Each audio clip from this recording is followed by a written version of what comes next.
Hello, welcome to our YouTube channel Harram blogs. जी हाँ दोस्तों, आप सबका स्वागत है हरराम ब्लॉग्स में। आज हम लोग एक बहुत ही खास टॉपिक के ऊपर बात करने वाले हैं। जी हाँ, आज फ्लांज के ऊपर बात करने वाले हैं। फ्लांज क्या है, फ्लांज का यूज क्यों करते हैं और फ्लांज का यूज करने से हमें क्या बेनिफिट है, और साथ ही साथ फ्लांज का असेंबल कैसे करते हैं, उसका उद्देश्य क्या है, इनमें कौन कौन से टूल्स एंड कंपोनेंट का यूज करते हैं, इनका टर्किंग एंड टाइटनिंग कैसे करते हैं, इन सारी चीज़ों के ऊपर भी हम लोग प्रकाश डालेंगे एवं समझने का प्रयास करेंगे कि जब पाइप को ज्वाइन करने के लिए वेल्डिंग एक बेस्ट तरीका है, फिर भी हमें पाइप को ज्वाइन करने के लिए फ्लांज को यूज करने की आवश्यकता पड़ती है। सबसे पहले फ्लांज का एक छोटा सा इंट्रोडक्शन जान लेते हैं।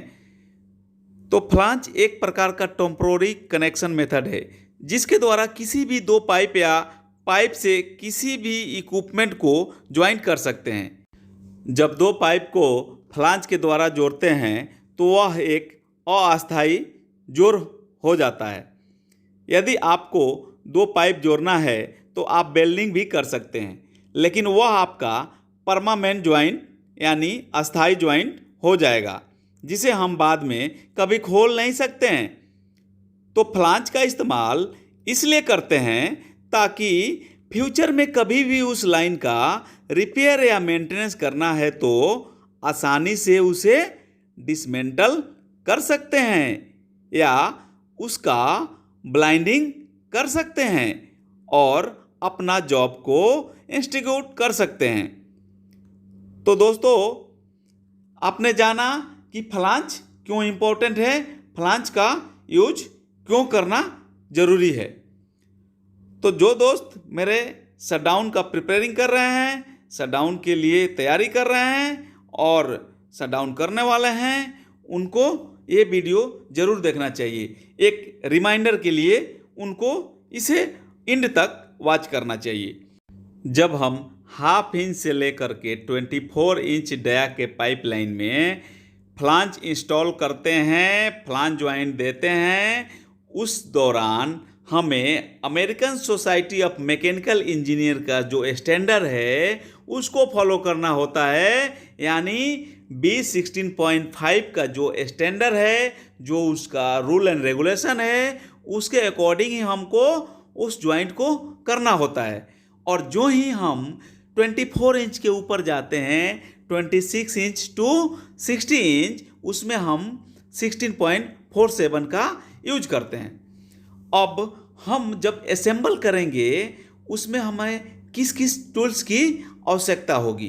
तो सबसे पहले हमको कैलिब्रेटेड टॉर्क रिंच चाहिए, हाइड्रोलिक और अदर टेस्टनर चाहिए, और वायर ब्रश, लुब्रिकेंट्स, जो जेट लूब टाइप का जो भी लुब्रिकेंट है, जहाँ पे जैसा रिक्वायरमेंट है जिस रिफाइनरी में, उस टाइप का हमको यूज करना है। और जो मैंडेटरी पीपीई है, आपका पर्सनल प्रोटेक्टिव इक्विपमेंट, उसको आपको तो यूज करना ही करना है। तो इन सारे चीज़ों का आपको अरेंजमेंट करके साइड पे जा कर के आपको फ्लांज टाइटनिंग के लिए रेडी रहना है। और फ्लांज टाइटनिंग से पहले हमको उसका सरफेस को क्लीन करना होता है, ताकि उसके ऊपर कोई डस्ट है, कोई अनवांटेड मटेरियल है, उसको प्रॉपर क्लीन करके सरफेस को रेडी करना चाहिए। सरफेस क्लीनिंग इसलिए भी इम्पोर्टेंट है क्योंकि यदि सरफेस क्लीनिंग प्रॉपर नहीं होगा तो हमारा जो गैस्केट होगा वो प्रॉपर सील नहीं होगा, जिसके कारण लीक होने का चांस होगा। तो जब हम सरफेस क्लीन करेंगे उस टाइम में हमको उसका एग्जामिन करना है, उस सरफेस को प्रॉपर चेक करना है कि जहाँ पे हमारा गैस्केट सिट होगा वो एरिया कहीं कटा तो नहीं है। क्लीन तो कर दिए, क्लीन करने के बाद हमको प्रॉपरली वॉच करना है, उसको देखना है कि वहाँ पे कोई गड्ढा तो नहीं है, किसी मेटल से वहाँ पे कटा हुआ तो नहीं है, और ऐसा कोई ड्यूरिंग वेल्डिंग के उसमें कोई स्पार्क तो नहीं आया है। इन सारी चीज़ों को हमको क्लोजली चेक करना है, ताकि जब हम इंस्टॉल करेंगे तो हमारा कोई ज्वाइंट लीक ना हो। और अलाइनमेंट, जब हम अलाइनमेंट करते हैं तो हमको प्रॉपर फ्लांज को एक दूसरे के सामने मैच करना होता है, उसका hole to hole proper match करना है। और उस होल को मैच करने के लिए जैसा कि आपको पिक्चर में दिखाया गया है कि जो होल पिन है, इस टाइप का जो स्टैंडर्ड होल पिन है वही यूज करना है, ना कि स्क्रू ड्राइवर और कोई दूसरा स्टील बार यूज करना है।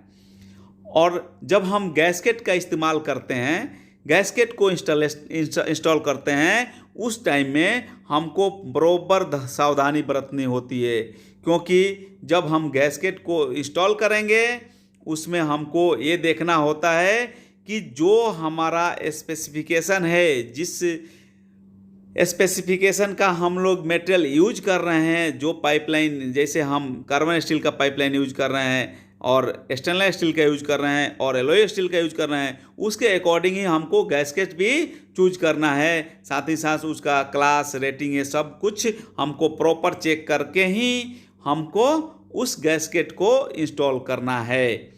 इसमें कोई डाउट नहीं होना चाहिए दोस्तों।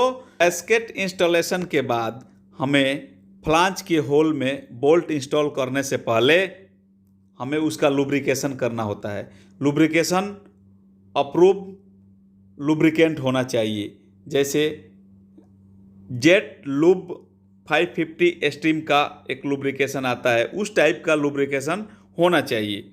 तो क्लियर है दोस्तों, कोई सा भी लुब्रिकेशन हमको यूज नहीं करना, एज पर स्टैंडर्ड जो है उसी को यूज करना है।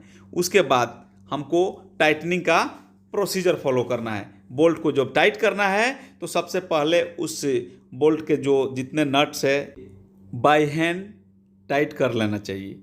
उसके बाद हमको ये भी मेक श्योर करना है कि जो बोल्ट है as per drawing, as per standard होना चाहिए।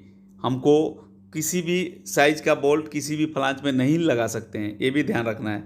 उसके बाद हम जो टर्किंग प्रोसीजर फॉलो करेंगे उसमें हमको देखना है कि उस फ्लांज का टॉर्क वैल्यू कितना है। उसका 30% पहले टाइट करेंगे, उसके बाद में हम 60% टाइट करेंगे और उसके बाद हम फाइनली उसको फुल टाइट करेंगे, जो हमारा फाइनल टॉर्क वैल्यू होगा। उसके बाद में हमको क्लॉकिंग वाइज एक बार पूरे बोल्ट को रीचेक करना है। तो क्लियर हो गया दोस्तों। और यदि किसी फ्लांज को रीटाइटनिंग की ज़रूरत पड़ती है तो हमें किस बात को ध्यान देना है? इम्पोर्टेंट बात, किसी भी प्रेशराइज लाइन या हाई टेम्परेचर लाइन को हमको टर्किंग नहीं करना है, नॉट एट ऑल। जब उस लाइन का टेम्परेचर नॉर्मल होगा, उसमें प्रेशर नॉर्मल होगा, प्रेशर नहीं होगा, तो ही हम उस लाइन को रीटॉर्किंग के लिए जाएंगे। अन्यथा हम किसी भी लाइन को जब एक बार टॉर्किंग कर दिए, फाइनल टॉर्क हो गया, तो उसको रीटॉर्किंग, यदि वहाँ से कुछ लीकेज है चाहे ऐसा कुछ है, तो हमको रीटॉर्किंग नहीं करना है जब तक कि उस लाइन का प्रेशर एंड टेम्परेचर नॉर्मल ना हो। तो क्लियर है दोस्तों।